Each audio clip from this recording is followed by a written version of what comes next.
Howdy folks, I got a fun episode of Monday Maps today. I'm going to be creating this monotone stylized topography map. We're going to be using real world elevation data. It's super customizable. Let's do it. As always, if you want to get access to the project files, go check out my Patreon page, link in the video description and right here.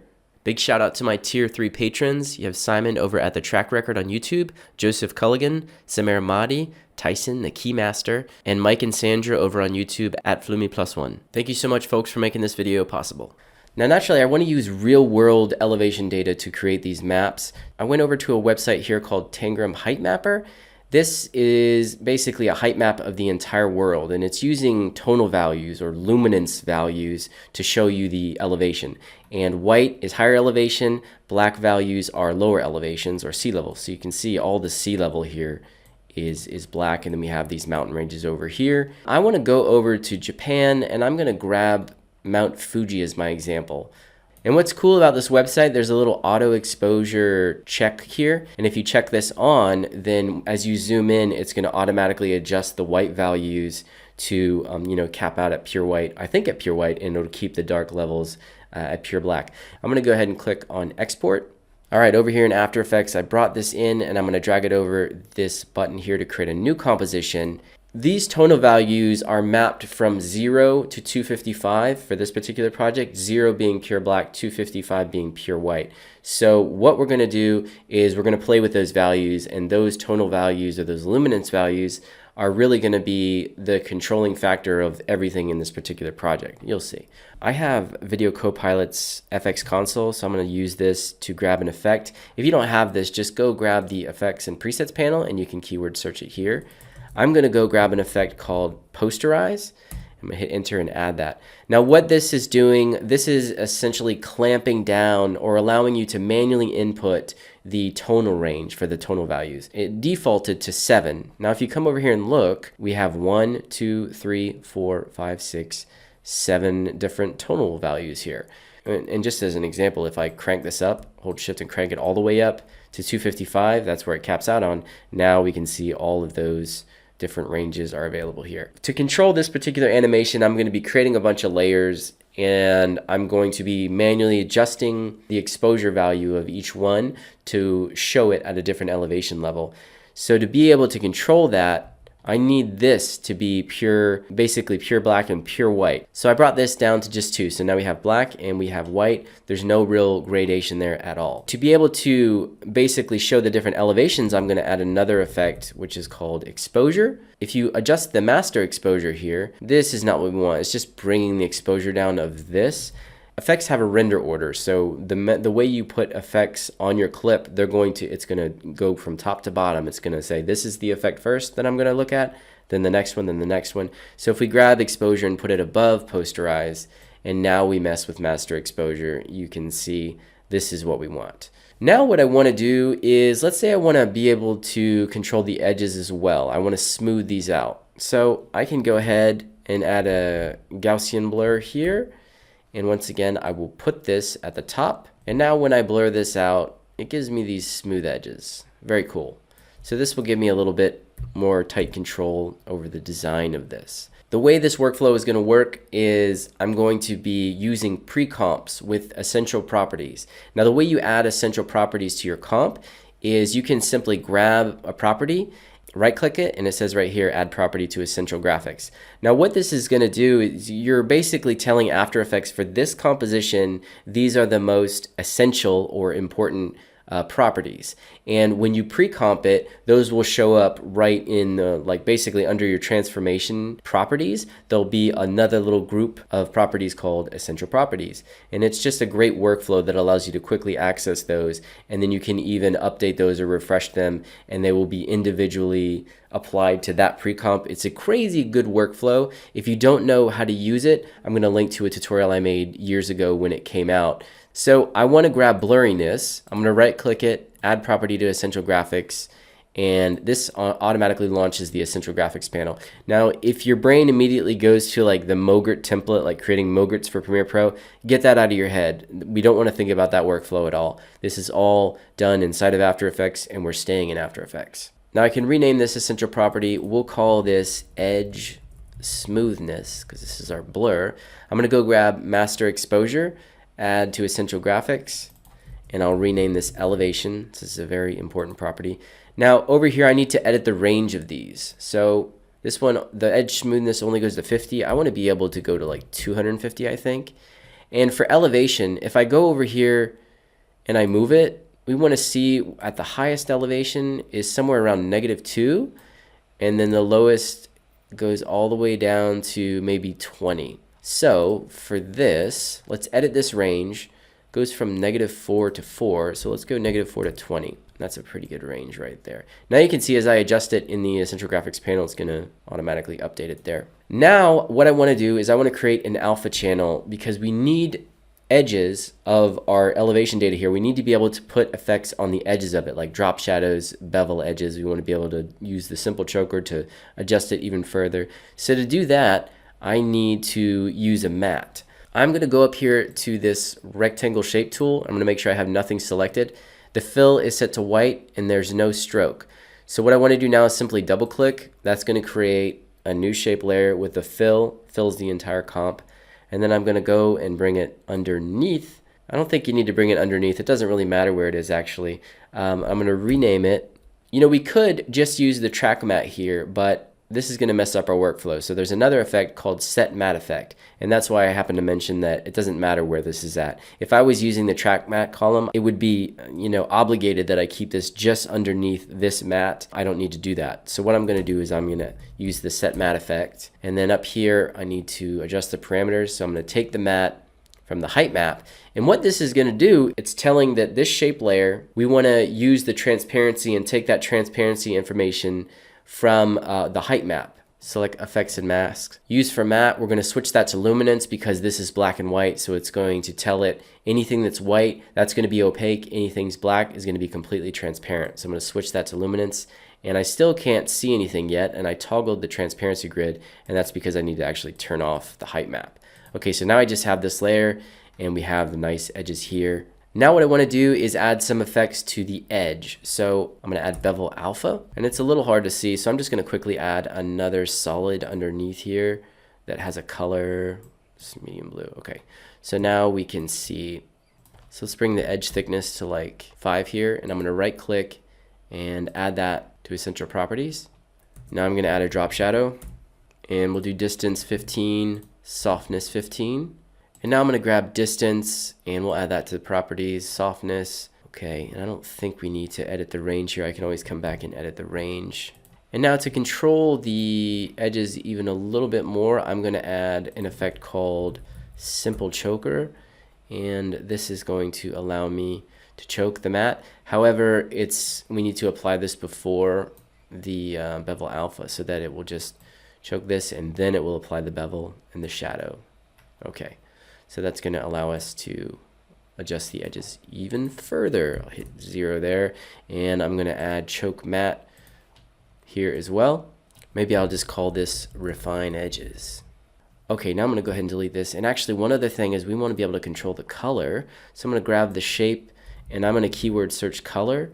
And then down under here, we have the fill color of the actual rectangle. Right-click that, add that here. You know, you can go crazy with this Essential Graphics panel, and you can add whatever you want to be able to customize, add it. It's quite interesting. Okay, I think we're good to go. So now what I'm going to do is I'm going to go back here to my project panel, quickly rename this one, and I'm going to grab this Mount Fuji Heightmap comp, and I'm going to drag it into another comp. So now it's a pre-comp, and I'll rename this Mount Fuji Design version 1. So maybe I'll create a bunch of different designs. Now if I open up this, check this out, here we go, Essential Properties, and now everything I had in the panel here is now here. But the first thing I want to do is I want to have a background, so I'm going to add another shape layer thing here, and I'll call this background, and I'm going to search for the color of this one again. And what I'm going to do for this is I'm going to actually attach or parent the fill color of the background to the fill color of, so it's all the same color. I want it to be like this monotone design. Now I'm going to lock this background off because I don't want to mess with it again. All right, we're almost there. Now I'm going to switch this to some kind of, you know, like light blue. And now you can actually see that bevel. You couldn't see it before because it was the same white color. This is where the magic happens. So I have this one pre-comp. Now that since we've set everything up in Essential Properties, check this out. I can go and I'm going to search for keyword elevation. And I'm going to bring this to -2. Okay, so this is the top. And now what I'm going to do is I'm going to duplicate this. And now for the duplicate under it, I'm going to bring it down, or I'm going to bring it higher by 1. So we'll do -1. And now check it out. Now we've got this. So if I duplicate it again, guess what happens? If I switch it to 0, you can see our terrain is starting to come together. So I can quickly duplicate these and just increase the increment by 1 every time. However, let me show you the pro way to do this. I'm going to delete all these because we don't, I got kids. I don't got time to sit here and duplicate all these layers. So what you would do is you would go back to elevation, and I'm going to add an expression, so with brackets here, and it's just going to say index -3. So index is like the number of the layer. So over here it says 1. So it's going to use the index number here. So it's going to be like 1 minus 2, so that will, or 1 minus 3. 1 minus 3 is going to give us that -2. And then every time I duplicate it, it's going to give us a different number in increments of 1 because of our index number. Work smart, not hard. So that's a really simple expression, index -3. And now I close this, and now watch what happens with a simple duplication. Oh yeah. Okay, so now we've got like 11. That's looking pretty interesting, but it's quite busy. Maybe we don't want this design of like these jagged edges. So I can go and actually go to the Essential Graphics panel with this open right here, and I can start to play around with this edge smoothness. So let's bring it up to 50 and see what happens. I'm gonna have to wait for it to update because it's like updating a bunch of stuff all at the same time. You can see this little line down here. Okay, that's starting to smooth it out, but let's crank it. Let's crank it at like 175. All right, there you go. Check that out. And the cool thing about this rig, the reason I spent all this time rigging this up is really for usability and workflow. So now, let me just turn down the resolution a bit. So if I mess with drop shadow distance, if I start to expand these, it's going to update on all of them. So that's really, really helpful if you you're trying to do it with all these different layers here. And one of the reasons why I added that matte choker is because if you look, even with the blur applied, these edges are still looking pretty rough. So if I go to refine edges, let's see if I actually bring it, like pull it back a little bit. Let's see what happens. It's actually not doing a whole heck of a lot because I need to change this range here. So let's go from -100 to 100. And let's bring it way back and see what happens. There we go. Okay, so there's naturally a bunch of different ways I can bring this terrain to life. Ton of different properties I can animate. First, let's look at the elevation. So I want to animate the elevation properties of all of these at the same time, but I want them to keep that index expression. So for that, I'm going to add a control layer, which is basically a null object, and I'll rename it Animate Elevation. I'm going to add a slider control, which I will also rename. And now I'm going to lock off the effect controls panel so that it stays up even if I select other layers. And now I'm going to go down to this first comp and I'm going to tap E twice to bring up this elevation expression. So again, I want to keep the index because that's what keeps it offset. I'm just going to come over here, and within the brackets here at the end, I'm going to do plus, and then I'm going to grab the slider control, and then it adds this right here. So now if I keyframe this slider, it's going to adjust appropriately with that same offset. So now I'm going to right click on this elevation, and I'm going to do copy expression only, and then I'm going to go over here to the motion extension. This is a premium extension, and I'm going to hit this grab button. That just quickly grabs all the same parameters here, so I don't have to go through and manually do that. And now I'm just going to do Control V to paste them, and now if I tap E twice with all these selected, you'll see they all have the same expression now. Now if I keyframe this slider, let me hit U so I can see the keyframes. Watch what happens as I move this. And it's going to change a lot. So I'm going to hold Control to slightly move it. So I could basically go from like -14 to 0 or beyond 0 just to quickly have it animate on. And you could offset these, copy these layers to have it like looping. So that's one way to animate it. Another would be to do like shadow and bevel adjustments so that it looks like you have a light moving around. That would make it look really dynamic. I'm going to go back into the pre-comp and look for the bevel and the drop shadow. Let's open these up. If you look here, you have the light angle for bevel alpha and then the direction, and you want those to stay linked up together so that as your drop shadow moves, if you move it, you want the bevel to move as well so that it looks realistic. So I'm going to add another slider control here, and I'm going to rename it. We'll call this one lighting. And then what I'm going to do with this one is I'm going to go grab bevel alpha, and we're going to need to do a little bit of an expression here. So we're going to connect both the light angle. So if you look right now, the light angle is at -60. So we're going to connect that here, and it's going to move it to 0 because this is at 0. And we're going to go grab the drop shadow, and we're going to grab direction as well, and we're going to property pick whip that to our slider as well. Now the problem is that the bevel is on the same side as this. So we naturally want that to be perfectly on the opposite side. So we can come in here to, for example, this expression here, and you can just say plus 180, and that's going to flip that around. And now you can see this one is 0, this one is 180, which is half of 360. So that's perfect. Now we just want to flip it around again. So I'm going to go grab this, and you see as I move this, both that drop shadow and that bevel will move. And now this is something that we can animate. However, the best option here is to grab this slider, add this to Essential Graphics, and now we have lighting. And we naturally want to edit the range as well. So we'll edit the range to 0 to 360 or 59 or whatever. And now we'll go back to our master comp and check it out. Now we have full and easy control of the lighting here. So here's a little really subtle lighting animation. Now this particular technique is crazy customizable. So I just use a couple of effects here, but you can throw, like back in your pre-comp, you can use a stroke layer style, and then that can give you contour lines. I think I'll create a separate tutorial for that because contour lines are pretty cool. But then you could create contour lines where you could control the stroke, the color of the stroke, and you could just go wild with it. And you can use different effects like inner glows instead of the drop shadow bevel here. You could do inner shadows, and you could totally customize those.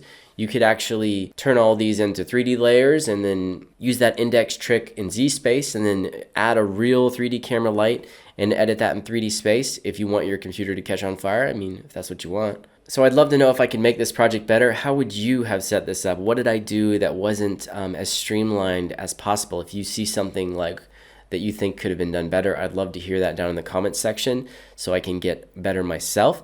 And yeah, just let me know what you thought down there. If you liked the video, be sure to hit the thumbs up button. Subscribe to the channel if you want to see more content like this. And as always, the project file for this is available over on my Patreon page, linked down in the video description and right here. If you want to see more map videos, I also have a Monday Maps playlist. Go check that out. Link in the video description. Thank you very much. See you next time.